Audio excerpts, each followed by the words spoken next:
Mercredi 1er février 2023 était un grand jour pour Guillaume Canet.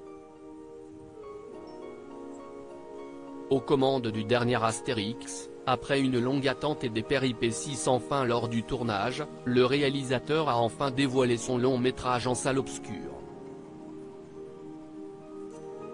Samedi 4 février, celui qui incarne lui-même l'irréductible Gaulois dans le film s'est introduit en secret dans les salles de cinéma qui diffusaient Astérix. Il a documenté ses visites surprises sur sa story Instagram. Hier samedi, petite visite surprise dans les salles pour vous remercier encore d'être si nombreux à venir découvrir le film, a-t-il écrit en légende d'une vidéo où il se filme au moment d'interpeller les spectateurs d'une salle de cinéma.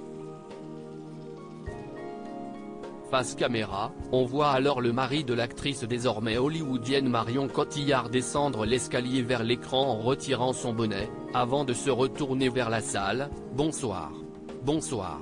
Je voulais juste vous faire un petit coucou. » Il ne faut qu'une seconde aux spectateurs pour comprendre ce qu'il se passe. CIST. Alors que sous un tonnerre d'applaudissements, le réalisateur tout sourire tente de poursuivre son discours. « Bonsoir. Ça va ? Bonsoir à toutes et à tous », scande-t-il avant que la vidéo ne se coupe.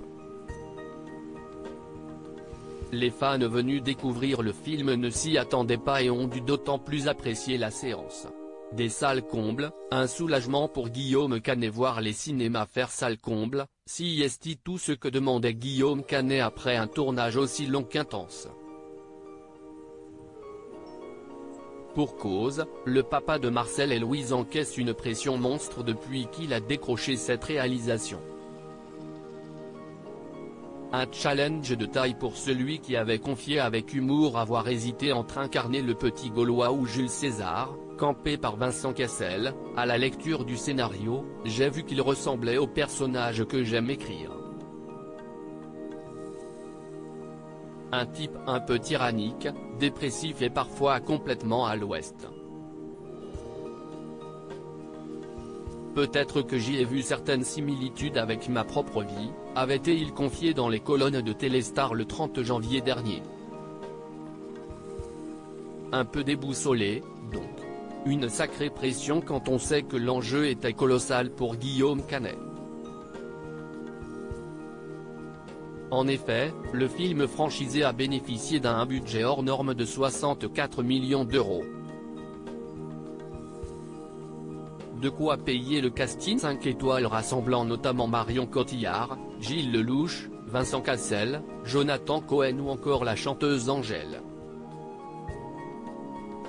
Mais une vraie source de stress pour Guillaume Canet. Un film comme ça, il est beaucoup attendu par le métier. Ils sont très sympathiques avec moi, ils savent que si ce film-là ne marche pas, il n'y en aura pas forcément beaucoup d'autres aujourd'hui en France. Si un film comme ça ne marche pas, il n'y a plus un financier qui va mettre de l'argent dans les films, avait-il notamment expliqué sur France Inter. Pari réussi pour l'heure, comme l'a souligné Guillaume Canet sur Instagram à l'issue du premier jour, remerciant les 466